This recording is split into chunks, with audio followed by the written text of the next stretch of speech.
నమస్కారం city news కి స్వాగతం. ముందుగా ముఖ్యాంశాలు.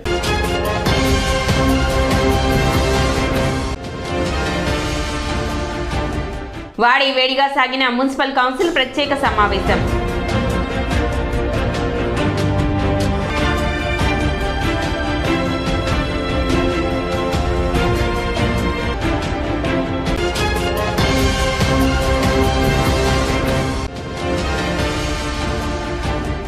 మున్సిపల్ పారిశుద్ధ్య కార్మికుల సమ్మెకు మద్దతు తెలిపిన అంగన్వాడీలు, పలు రాజకీయ పార్టీ నేతలు.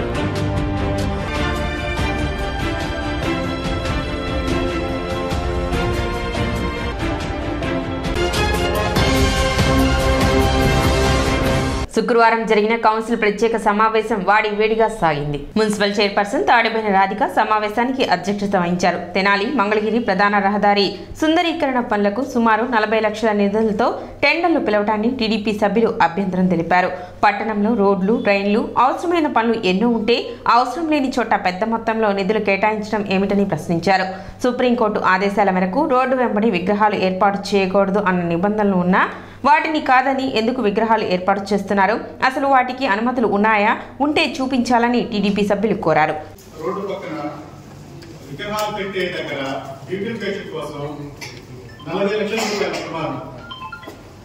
ఒక్క ప్రాంతంలోనే ఒక చిన్న ఏరియా, పెద్ద అందరికీ ఉపయోగకరమైనది కూడా కాదు. ఆ ఒక్క ప్రాంతంలో 40 లక్షల రూపాయలు అక్కడ వృధాగా ఖర్చు పెడుతున్నారని నాకు అనిపిస్తుంది అధ్యక్ష. అది ఇప్పటివరకు టెండర్ కూడా ఆమోదం అయిపోయింది. కానీ ఇంత డబ్బులు ఒకే చోట పెట్టడం వల్ల ఇన్ని పనులు లోకల్ గా ఎన్నో పనులు ఆగిపోతున్నాయి. రోడ్ల మీద కూడా చూస్తున్నాం, ఎంతో గుంటలు ఉన్నాయి అని చెప్పి గవర్నమెంట్ ని కూడా చాలా మంది నిందిస్తా ఉన్నారు.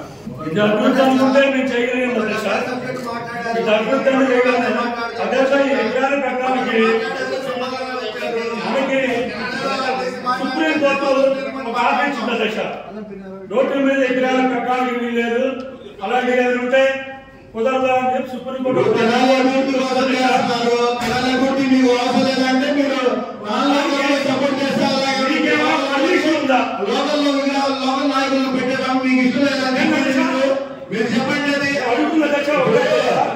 అది కాదండి. రోడ్డు మధ్యలో పెట్టని చెప్పాలి అన్నమాట.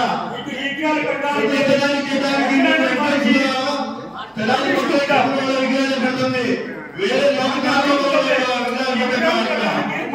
పర్మిషన్ ఉందా? అది మీకు కావాలంటే చెప్పండి, చెప్పండి. ఎందుకంటే సుప్రీంకోర్టు ఒక అది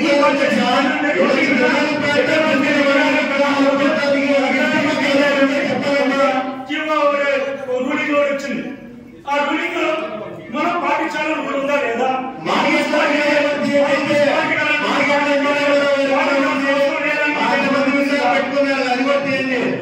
దీనికి అధికార పార్టీ సభ్యులు బదులిస్తూ టీడీపీ సభ్యులకి విగ్రహాల ఏర్పాటుకి, అభివృద్ధికి తేడా తెలియడం లేదని, అసలు అనుమతులు లేకుండా విగ్రహాలు ఏర్పాటు చేసింది గత పాలనలో టీడీపీనేనని అన్నారు. అభివృద్ధి జరగకుండా టీడీపీ సభ్యులు అడ్డుకుంటున్నారని వైసీపీ సభ్యులు ఆరోపించారు.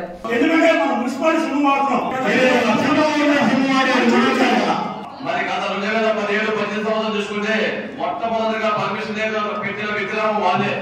2016-17 సంవత్సరంలో పర్మిషన్ లేకుండా పెట్టిన మొట్టమొదటి విగ్రహం దగ్గర నుంచి విగ్రహాలకు ఏ పర్మిషన్ ఉందో చెప్పాలి. 17, 16, 17, 18 సంవత్సరాలు పెట్టిన విగ్రహాలు ఇస్తే తెలిసింది అధ్యక్ష. గత పాలకులు ఎవరున్నారు? మీరున్నారు. ఈ టైంలోనే ఫస్ట్ విగ్రహాలు స్టార్ట్ అయింది. విగ్రహాలను ఎక్కడ పెట్టారు? ఏ పర్మిషన్ పెట్టారు? పర్మిషన్ లేకుండా స్టార్ట్ చేసిన మీరు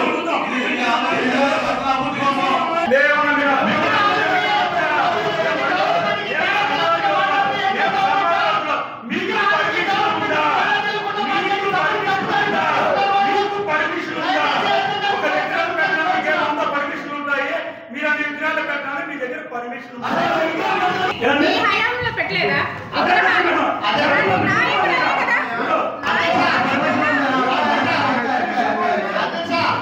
అదేవిధంగా రణరంగ్ చౌక్ వద్ద పార్క్ అభివృద్ధికి 25 లక్షలు కేటాయించారని, అక్కడ అంత మొత్తం ఖర్చు చేసి అభివృద్ధి చేయాల్సింది ఏమీ లేదని టీడీపీ సభ్యులు ప్రశ్నించారు. ఇందులో భాగంగానే 2-3 లక్షల రూపాయల పనులు అసలు కౌన్సిల్ దృష్టికి రాకుండానే ఆమోదం తెలుపుకుంటున్నారని, దీనిపై వివరణ తెలపాలని టీడీపీ సభ్యులు కోరగా కమిషనర్ జస్వంతరావు మాట్లాడుతూ 5 లక్షల వరకు కమిషనర్కు ఆమోదం తెలిపేందుకు అధికారం ఉంటుందని, దీనిని అత్యవసర సమయంలో ఉపయోగించడం జరుగుతుందని, కౌన్సిల్ దృష్టికి రాకుండా నిధులు కేటాయించడం అనేది అవాస్తవమని తెలిపారు.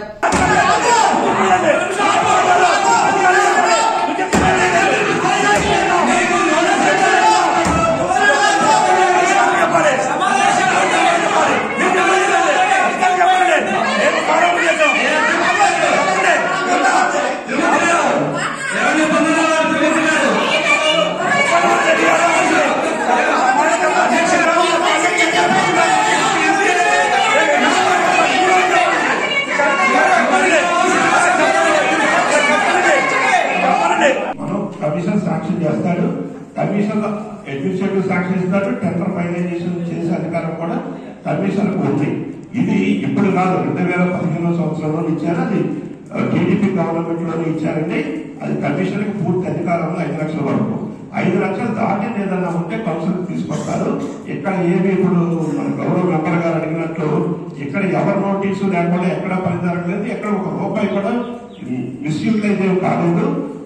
అది కూడా ఆ ఫైల్స్ కూడా కావాలన్నా మీకు చూపిస్తాం. అంటే దాదాపుగా కమిషన్ లెవెల్లో ఎవరైనా వార్డు మెంబర్ వచ్చి ఇచ్చినప్పుడు గవర్నమెంట్ ఆ రోజు ఏం ఆలోచించిందంటే ప్రతి ఒక్క విషయాన్ని కూడా కౌన్సిల్ కి తీసుకొచ్చి లేటు జరుగుతుందన్న ఉద్దేశంతో కమిషన్ కి కొంత అమౌంట్, అంటే కార్పొరేషన్లకు అయితే 10 లక్షలు, మేజర్ కార్పొరేషన్లకు అయితే 20 లక్షలు, అలాగే సెలక్షన్ గ్రేడ్ కి అయితే 5 లక్షలు, అట్లా కింద 2 లక్షలు, 1,50,000 రూపాయలు కమిషన్ కి అధికారం ఇచ్చారు. ఆ అధికారాన్ని బట్టి ఏదైనా అత్యవసరమైన భావించినప్పుడు కౌన్సిలర్ మెంబర్స్ రిక్వెస్ట్ మేరకు అక్కడ అర్జెన్సీ ఏదైనా ఉంటే. ఈ విషయంపై చర్చ జరుగుతున్న తరుణంలో అధికార ప్రతిపక్ష సభ్యుల మధ్య తీవ్ర వాగ్వివాదం నెలకొంది. దీంతో చైర్పర్సన్ సభను కొద్దిసేపు వాయిదా వేశారు.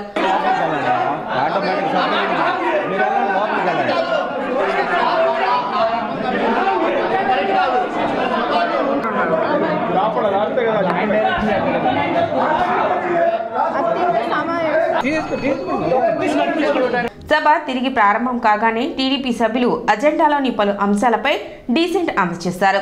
అనంతరం అజెండాలోని అన్ని అంశాలను ఆమోదిస్తున్నట్లు చైర్పర్సన్ తాడిబోయిన రాధిక ప్రకటించడంతో సమావేశం ముగిసింది. తెనాలి పట్టణ డెవలప్మెంట్, తెనాలి పట్టణ అభివృద్ధి, తెనాలి పట్టణ శుద్ధీకరణలో భాగంగా గౌరవ శాసనసభ్యులు చేసి పట్టణంలో ప్రముఖులతో చాలా మందితో మాట్లాడి పట్టణ డెవలప్మెంట్ కోసం చేసింది.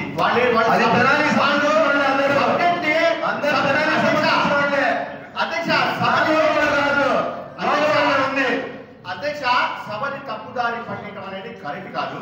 విగ్రహాలు వేరు, అభివృద్ధి వేరు.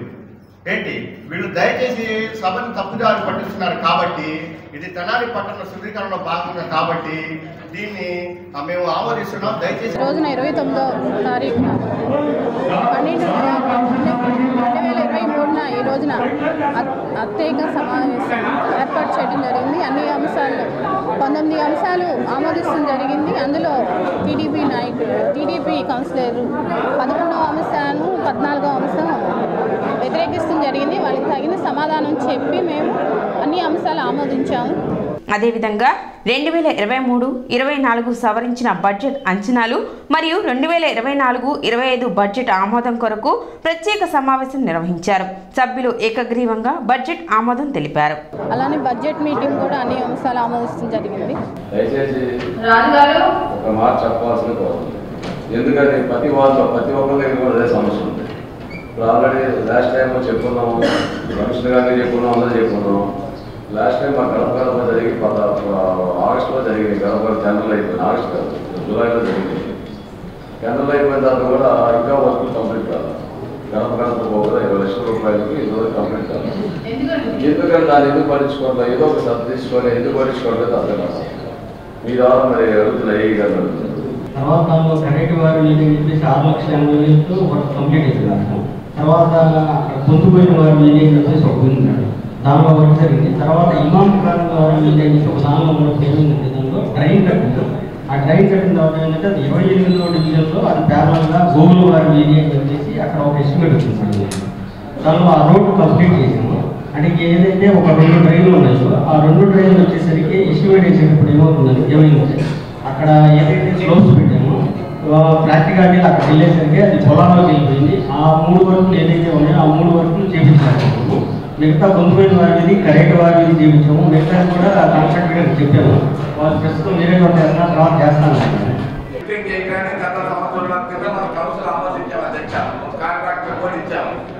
అది ఆ రోజు నుంచి మనం ఏదో వాళ్ళు మిస్సాగా ఉంటున్నది ఇదని చెప్పుకుంటూ వచ్చాం అధ్యక్ష.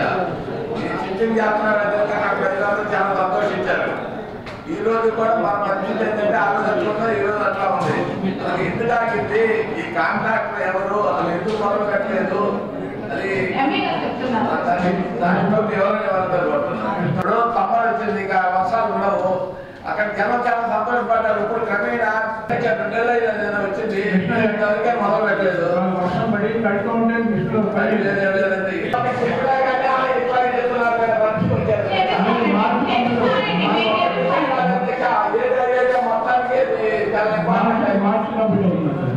సమస్యల పరిష్కారం కోరుతూ మున్సిపల్ పారిశుద్ధ్య కార్మికులు చేపట్టిన సమ్మె 6వ రోజుకు చేరింది. అంగన్వాడీ టీచర్స్ మరియు ఆయాలు ధర్నా శిబిరం వద్దకు వచ్చి సంఘీభావం తెలిపారు. మున్సిపల్ వర్కర్స్ పోరాటానికి తమ సంఘం మద్దతు సంపూర్ణంగా ఉంటుందని, ఉభయ సంఘాలు కలిసి ఐక్యంగా ఉండి డిమాండ్లు సాధించే వరకు పోరాడదామని పిలుపునిచ్చారు.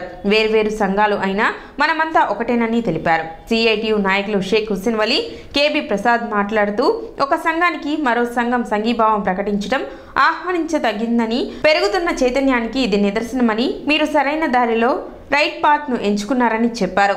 ఉభయ సంఘాలు వారిని కొనియాడారు. మున్సిపల్ వర్కర్స్ యూనియన్ నాయకులు ఎం వెంకటేశ్వర్లు, ఎం పద్మ అంగన్వాడీ కార్యకర్తలకు ధన్యవాదాలు తెలిపారు. ఈ మున్సిపల్ కార్మికుల యొక్క సమ్మె, అంగన్వాడీ వాళ్ళ యొక్క సమ్మె గురించి మీరు ఎజెండాలో పెట్టండి, చర్చ చేయండి, ఒక తీర్మానాన్ని చేసి ప్రభుత్వానికి పంపించండి. అట్లా చేయడం ద్వారానే మా పట్ల మీకు సానుభూతి ఉన్నట్లు, మా పట్ల మీకు సౌహార్దత ఉన్నట్టు, మీరు మాకు సంఘీభావం తెలియజేసినట్టు అధికార పక్షి కానీ, ప్రతిపక్ష పార్టీలు కానీ, లేకపోతే ఇండిపెండెంట్లు కానీ, ఎవరన్నా కానీ ఒకరినొకరు దుమ్మెత్తి పోసుకుంటున్నారు. మీ వల్లే నష్టం, మీ వల్లే నష్టం అని చెప్పేసి ఆ దుమ్మెత్తి పోయటం కాకుండా ఇవాళ ఈ సమస్యని ఎజెండాలో పెట్టండి, చర్చ చేయండి. ఆంధ్ర రాష్ట్రానికి ఆదర్శంగా తెనాలి మున్సిపల్ కౌన్సిల్ నిలబడాలని మేము కోరుకుంటున్నాం. మున్సిపల్ కౌన్సిల్ తీర్మానానికి చట్టబద్ధంగా ఆ రకమైనటువంటి విశిష్టత ఉంది. మొట్టమొదటిగా మీరు ఆ పనిచేసి మిగతా అంశాలు ఏవైతే ఉన్నాయో అవన్నీ చర్చిస్తే బాగుండని చెప్పేసి ఈ కార్మికుల యొక్క పరస్పరం ఒకరొకరు మద్దతిచ్చుకుంటూ మన సమస్య యొక్క పరిష్కారానికి ఉమ్మడిగా ఒకరు కలిసి పనిచేయాల్సిన అవసరం ఈరోజు ఏర్పడింది. ప్రభుత్వం చర్చల పేరు మీద కాలయాపన చేస్తూ మరోవైపు ఈ సమ్మెను నిర్వీర్యం చేయడానికి కావాల్సినటువంటి అన్ని రకాల ప్రయత్నాలు చేస్తూ ఉంది. ఒకవైపు చర్చలు పిలుస్తుంది, మరొకవైపు నిర్వీర్యం చేయడానికి కావాల్సిన ప్రయత్నాలు చేస్తుంది. కానీ ఈ ద్వంద్వ వైఖరిని అవలంబిస్తున్నది ఈ ప్రభుత్వానికి ఆలోచింపజేసే విధంగా, మన సమస్యలు పరిష్కారం చేసే విధంగా మనమంతా ఐక్య కార్యాచరణగా ఐక్యంగా కలిసి ముందుకెళ్తాం. సచివాలయ సిబ్బందితో వాటిని తెరిపించింది. మరి ఈ రోజు మీరు సమ్మె చేస్తున్నారు, మీ బాధ్యతలు సచివాలయ సిబ్బందికి ఇస్తారా? మీరు చేసే పనులు, మీరు చేసే చెత్త పనులు, ఊడ్చే పనులు, అవన్నీ ఎత్తే పనులు వాళ్ళ చేత చేపిస్తారా? చేపించడానికి సుముఖంగా లేదు. అంటే ఒక వర్గాన్ని కష్టపెడితే ఇంకో వర్గం సైలెంట్ గా ఉంటారు అన్నట్టు చూస్తుంది. అలా ఉంటాము మనందరం ఐక్యతగా.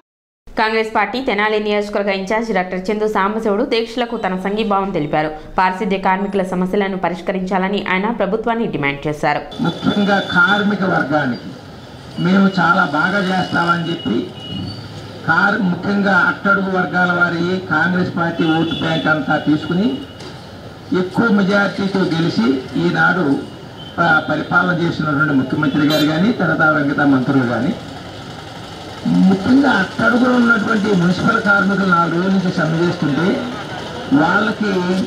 వాళ్ళు అడిగిన కోరికలు తీర్చలేకపోవటం చాలా బాధ కలిగిస్తుంది. ఇది సమాన పనికి సమాన వేతనం అనేది సుప్రీంకోర్టు ఇచ్చింది. తర్వాత అందరూ కూడా వాళ్ళు అడిగిన 26,000 అడిగారు, ఇప్పుడు 11,000 ఎంత ఇస్తున్నారన్నారు. అంతేనా? వాళ్ళకి గవర్నమెంట్ ఉద్యోగస్తులతో పాటుగా ఫోర్త్ క్లాస్ ఎంప్లాయీస్తో పాటు సమానమైనటువంటి వేతనం కానీ, వాళ్ళకి రావాల్సిన బెనిఫిట్స్ కానీ ఏమి ఇవ్వకుండా ఎక్కువ భాగం అవుట్ సోర్సింగ్ కాంట్రాక్టులు తీసుకుంటున్నారు. అసలు కార్మిక సంఘాలు నాయకత్వం పుట్టిందే ఇక్కడి నుంచి. దీన్నే శ్రమ దోపిడీ అంటారు. మున్సిపల్ కార్మికులు చేసే ఏ కార్మికులు చేసేటువంటి సమ్మెకైనా అది ఎవరు అండర్లైనా సిఐటి అయినా ఏఐటీసీ అయినా ఐఎన్టీసీ అయినా మా భారత జాతీయ కాంగ్రెస్ సంపూర్ణ మద్దతు. ఇప్పుడు ఒక చిన్న విరామం.